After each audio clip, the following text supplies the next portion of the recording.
آپ کی کتاب میزان میں ایک جملہ پڑھنے کو ملتا ہے جس میں آپ نے بہت اسٹریس اور اصرار سے یہ بات بیان کی ہے کہ آپ نے جو اپنا نقطہ نظر اپنی کتاب میزان میں بیان کیا ہے اس کو فلسفہ، تاریخ، کلام اور فقہ سے الگ کر کے خالص قرآن و سنت کی بنیاد پہ پیش کیا ہے۔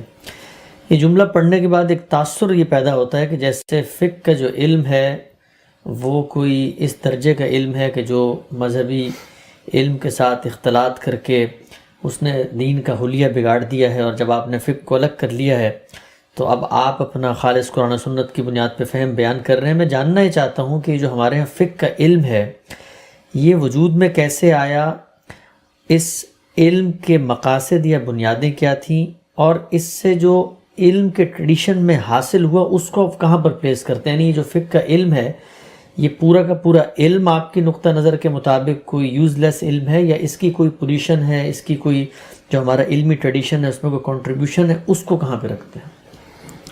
اس جملے سے بہت سے لوگ ایک منفی تاثر لیتے ہیں، اس کا ہرگز یہ مقصود نہیں ہے۔ اللہ کا دین پیغمبروں نے پیش کیا ہے، اس دین کو سمجھنے، سمجھانے، اس کے اطلاقات کے لیے بہت سے علوم وجود میں آتے ہیں۔ ان میں اچھی چیزیں بھی ہوتی ہیں، قابل تنقید چیزیں بھی ہوتی ہیں۔ اصلی سوال یہ ہے کہ جس وقت دین کو پیش کیا جائے تو اس کو کس طریقے سے لوگوں کے سامنے آنا چاہیے۔ میں اس سے پہلے کئی مرتبہ عرض کر چکا ہوں کہ ایک شخص کو ہم دین کی دعوت دیتے ہیں یا کسی خاص دور میں دین کی دعوت پیش کرتے ہیں، مختلف نقطہ ہے نظر کے لوگ اس پر اعتراضات کرتے ہیں، ان کے جواب میں بہت کچھ استدلال کیا جاتا ہے۔ وہ استدلال تردیدی بھی ہوتا ہے، فطرت کے بنیادی احوال سے بھی ہوتا ہے، علم و عقل کے مسلمات سے بھی ہوتا ہے۔ اس سب کچھ کو ناجائز نہیں کہا جا رہا ہوتا، لیکن وہ میرا استدلال ہے، وہ آپ کا استدلال ہے، وہ زید کا استدلال ہے، وہ بکر کا استدلال ہے۔ قرآن مجید نے کیا استدلال پیش کیا ہے اپنی جگہ، مثبت طور پر اس استدلال ہی کو اللہ کی بات کہا جا سکتا ہے۔ اسی طرح سے صوفیانہ مذاہب جو ہمارے ہاں تصوف کی صورت میں دین کے ساتھ اختلاط کر کے پیش کیے گئے، وہ بھی اپنے اندر بڑے محاسن رکھتے ہیں، ان کی بھی بہت سی خوبیاں ہیں، وہ اپنی جگہ پر انسانیت کے لیے بھی کوئی خدمت انجام دے سکتے ہیں، لیکن اللہ کے دین میں وہ کون سی چیز ہے کہ جو اس مقصد کو سامنے رکھ کر کہی گئی ہے، جب دین بیان کیا جائے گا تو بس وہی چیز زیر بحث آئے گی۔ تو اس جملے کا مطلب یہ ہے کہ اللہ کے دین کو جب آپ بیان کریں گے تو وہ خالص قرآن و سنت کی بنیاد پر ہوگا۔ وہی استدلال جو قرآن و سنت میں پیش کیا گیا ہے، وہی باتیں جو اس میں کہی گئی ہیں، وہی ایمانیات، وہی اخلاقیات اور وہی قانون جس کو آپ شریعت کہتے ہیں، خواہ وہ عبادات سے متعلق ہے، خواہ سیاست سے متعلق ہے، خواہ معیشت سے متعلق ہے، یا کسی اور شعبہ زندگی سے متعلق ہے، وہی پیش کی جائے گی۔ تو مدعا یہ ہے کہ اس کتاب میں یہ کوشش کی گئی ہے کہ انسانی فہم تو بہرحال ہر جگہ موجود رہے گا، لیکن جو متعلقات کی آمیزش ہے اس کو الگ کر دیا جائے۔ تو وہ فلسفہ، تصوف، کلام، ظاہر ہے کہ ہمارے ہاں عام طور پر اس کی آمیزش کے ساتھ ہی دین کو بیان کرنے کا طریقہ رہا ہے، تو اس کو الگ کر کے خالص قرآن و سنت کی بنیاد پر دین پیش کر دیا جائے۔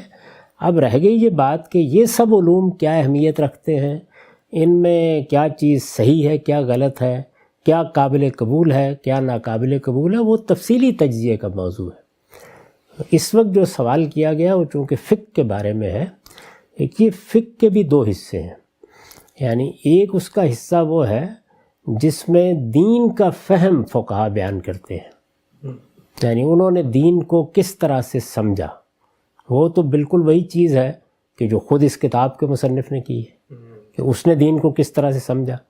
تو اس وجہ سے دین کا فہم جو کچھ بھی ہے وہ تو بیان ہوگا. ہر انسان جب بیان کرے گا تو اپنا فہم ہی بیان کرے گا. اس نے قرآن کو کس طرح سمجھا, اس نے سنت کو کس طرح سمجھا, اس نے اگر کسی روایت کو قبول کیا ہے رسول اللہ صلی اللہ علیہ وسلم کی نسبت سے تو اس کو کیسے سمجھا ہے.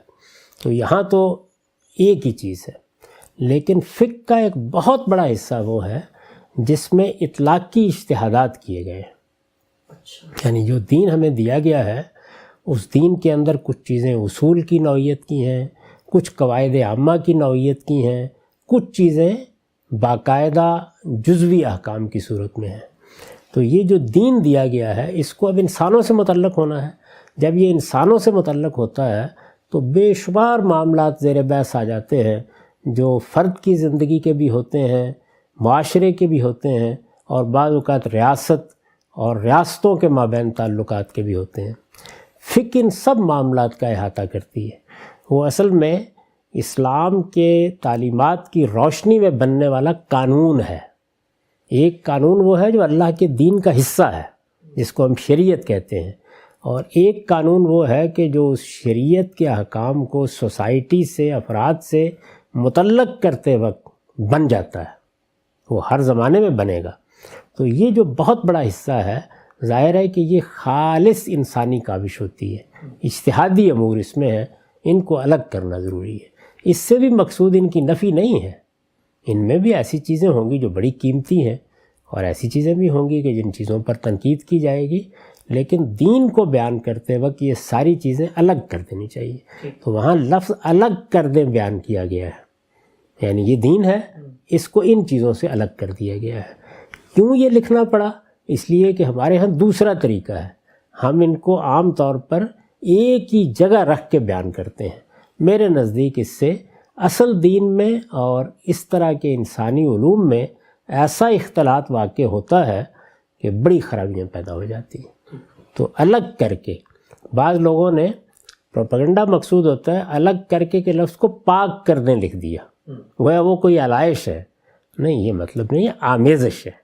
تو آمیزش آپ اچھی چیز کی کریں, بری چیز کی کریں. اس وقت صورتحال یہ ہے کہ دین بالکل الگ, بالکل متعین, جیسے کہ قرآن و سنت میں ہے اس طرح پیش کرنا چاہیے. اس میں بھی انسانی فہم کی غلطی کا امکان ہے, لیکن کوشش یہی کرنی چاہیے. تو یہ مطلب ہے اس کا. اس سے کسی چیز کی نہ تردید مقصود ہے, نہ کسی چیز کو غلط قرار دینا مقصود ہے. یہ علوم خواہ وہ فلسفہ ہے, خواہ وہ کلام ہے, خواہ وہ فقہ ہے, اپنے میرٹ پر دیکھے جائیں گے. ان میں سے جو چیز اچھی ہے انسانیت کے لیے اور قرآن و سنت کے مطابق ہے قبول کی جائے گی, جو نہیں ہے نہیں قبول کی جائے گی. تو وہاں اصول دوسرے ہیں. اگر اس پر کوئی آپ کتاب لکھیں تو وہاں ظاہر ہے کہ ان علوم کی تطہیر پیش نظر ہوگی.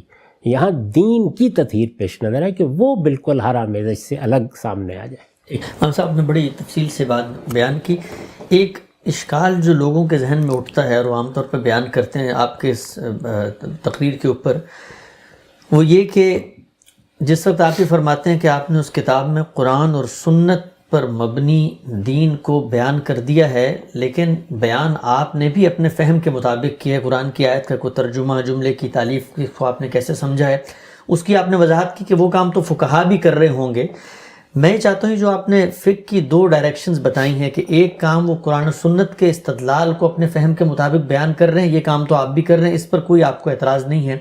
اس کی کچھ متعین مثالیں اس کام کی اور جو ان کے اجتہادات ہیں اس کام کی, ان کو الگ الگ کریں. مثلا میرے ذہن میں ایک چیز یہ آ رہی ہے کہ آپ نے اپنی کتاب میں اس بات کو قبول کیا ہے کہ جو ایبارشن ہے, آپ نے حمل کو گرانے کا فیصلہ کرنا ہے تو 120 دن کا ایک مدت ہے.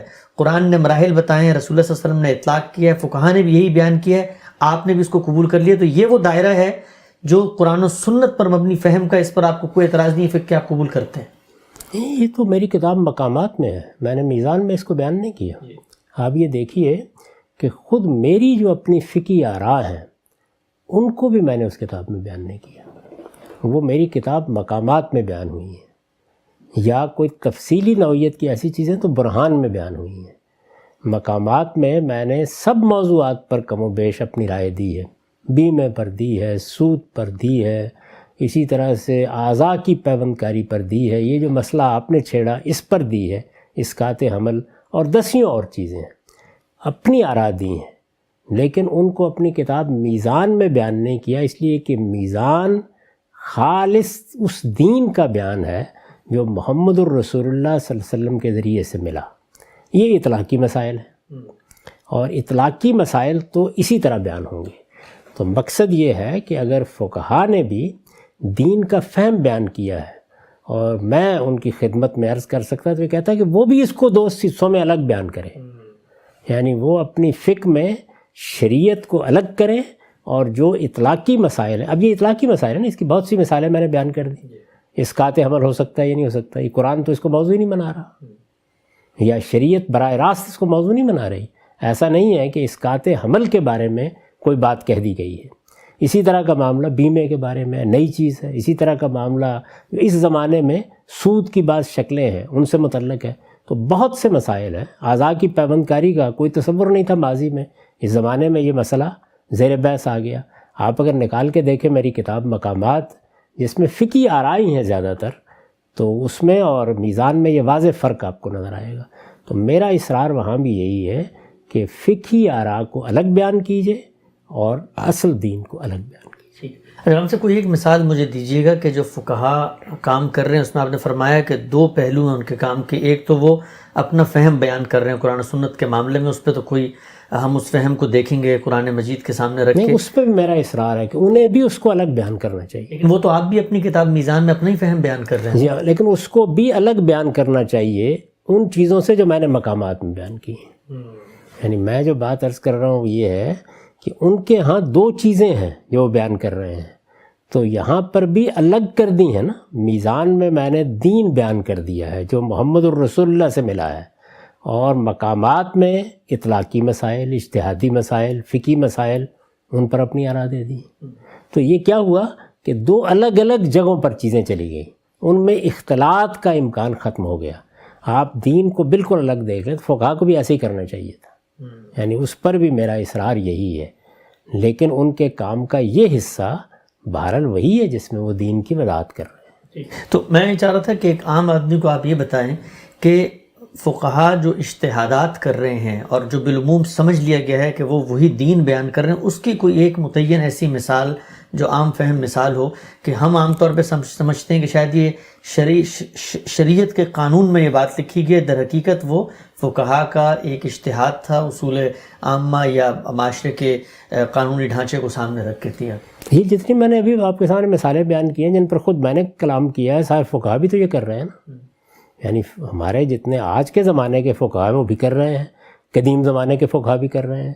زمینوں کے معاملات کس طرح سے ہوں گے، سیر کے معاملات جن کو بین الاقوامی قانون کہا جاتا ہے، اس میں بے شمار چیزیں ہیں کہ جنہوں نے بیان کی ہیں۔ لوگوں کو اطلاقی مسائل پیش آ جاتے ہیں، بیع و شراء کے مسائل ہیں، بازاروں میں بیٹھے ہوئے لوگ ہیں، یہ دنیا بھر میں یہ چیزیں پیش آتی رہتی ہیں۔ یہ فقہی مسائل ہیں، اطلاقی مسائل ہیں۔ ایک آدمی آ کہتا ہے جی میں فلاں جگہ پہ کھڑا ہوا تھا، اللہ تعالیٰ نے نماز پڑھنے کا طریقہ بتا دیا اس کے پیغمبر نے، مجھ سے یہ غلطی ہو گئی، میں حج کرنے کے لیے گیا، تو وہاں پر فقہی آراء دی جاتی ہیں۔ یہ رسول اللہ صلی اللہ علیہ وسلم نے بھی یہ کام کیا ہے۔ اسی وجہ سے جو رسالت مآب صلی اللہ علیہ وسلم نے اس نوعیت کے اجتہادات فرمائے ہیں، ان کو بھی میں نے اپنی کتاب میزان میں وہ ہیں چونکہ پیغمبر کے نقل کیا ہے، لیکن ان کی جگہ الگ رکھی۔ پہلے قرآن و سنت پر مبنی دین بیان کر دیا ہے، اس کے بعد رسول اللہ صلی اللہ علیہ وسلم نے جو وضاحت فرمائی، کسی چیز کی تفہیم کی، کسی کی تبیین کی، یا آپ کا اسوہ حسنہ سامنے آیا، اس کو لکھا تو وہی ہے، اس لیے کہ پیغمبر کی ذات ہے، لیکن الگ کر کے بتایا ہے کہ یہ دیکھیے اب وہ روایات ہے۔ تو ایک فقیہ یا ایک عالم بھی یہی کام کر رہا ہوتا ہے، اور یہ زندگی کے ہر شعبے میں روزمرہ کیا جاتا ہے۔ یہ جتنے فتاویٰ دیے جاتے ہیں سب ایسے دیے جاتے ہیں۔ ابھی آپ نے دیکھا کہ ایک سوال پیدا ہو گیا تھا جس کے اوپر ایک فتویٰ آیا کہ فلاں نوعیت کی گیم نہیں کھیلی جا سکتی، اس میں یہ معاملہ ہے۔ وہاں کیا ہے کہ شرک ایک اصول کے طور پر موجود ہے، شرک نہیں ہونا چاہیے، اس میں دو رائے نہیں ہو سکتی، شرک سب سے بڑا گناہ ہے۔ فلاں چیز میں اس کا اطلاق ہوتا ہے یا نہیں ہوتا۔ ایک شخص ہے وہ آپ کے ایک فقیہ سے پوچھتا ہے کہ میں کرسمس کی تقریب میں شرکت کر سکتا ہوں، تو وہ ایک اطلاقی اور فقہی سوال پوچھ رہا ہے۔ تو ان چیزوں کو ہمیشہ الگ رہنا چاہیے۔ یہ میرا اطلاق ہے یہ زید کا اطلاق ہے، یہ بکر کا اطلاق ہے، یعنی چیز میں دین کے کسی اصول کو سامنے رکھ کے آپ اپلائی کرتے ہیں۔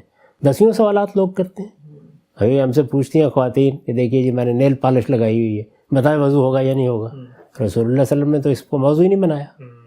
تو یہاں ایک فقہی رائے دی جائے گی، یہ رائے دینے کا جو فقہی رائے دینے کا عمل ہے، یہ یوں نہیں ہے کہ یہ کوئی دین کی خدمت نہیں ہے، یہ نہیں ہونا چاہیے، یہ کرنا پڑتا ہے، ہر شخص کو کرنا پڑتا ہے، لیکن اس کو الگ رکھنا چاہیے۔ اچھا غم صاحب کی بات میں سمجھ میں آ رہی ہے، یعنی اس میں اگر یہ کام نہ کیا جائے جو آپ نے کیا اور کہا کہ میں نے اس کو الگ کر دیا ہے، تو عام طور پہ کہا یہ جاتا ہے کہ یہ چیز اسلامی قانون، مثلا مضاربت کے اندر نفع نقصان میں شریک ہونا کہا جاتا ہے کہ یہ اسلامی قانون میں لازم کر دیا گیا ہے، تو یہ وہ پہلو ہے جو فقہی قانون میں لازم تھا جس کو اسلامی بنا دیا گیا ہے۔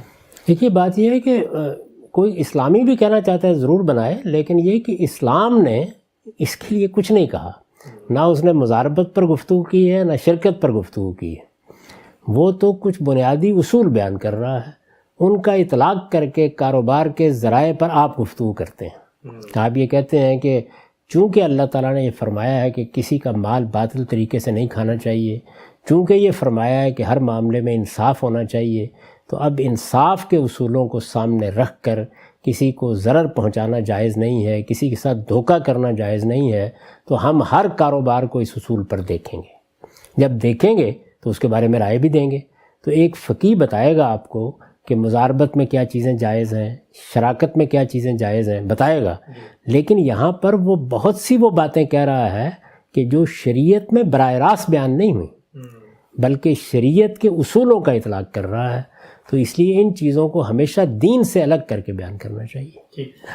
دین نے سود کے بارے میں کہہ دی ایک بات، اللہ تعالیٰ نہ کہتے تو اطلاق کرتے نا آپ، اللہ تعالیٰ نے کہہ دی تو وہ اب شریعت کا حصہ بن گئی، اللہ کے پیغمبر نے کسی بات کا اطلاق کر دیا تو وہ دین کا حصہ بن گئی۔ ہم انسان جب یہ کام کرتے ہیں، خواہ اطلاق میں کر رہے ہوں، خواہ تفریح میں کر رہے ہوں، یعنی فرع بیان کر رہے ہوں کسی چیز کی، تو یہ ہمارا فہم اور انڈرسٹینڈنگ اور ہمارا انفرنس ہوتا ہے، استنباط ہوتا ہے، اس کو الگ ہونا چاہیے۔ میں الگ کے لفظ پر زور دے رہا ہوں، کوئی غلط یا صحیح کی بات نہیں کر رہا، اس کو الگ جگہ پہ رکھیے۔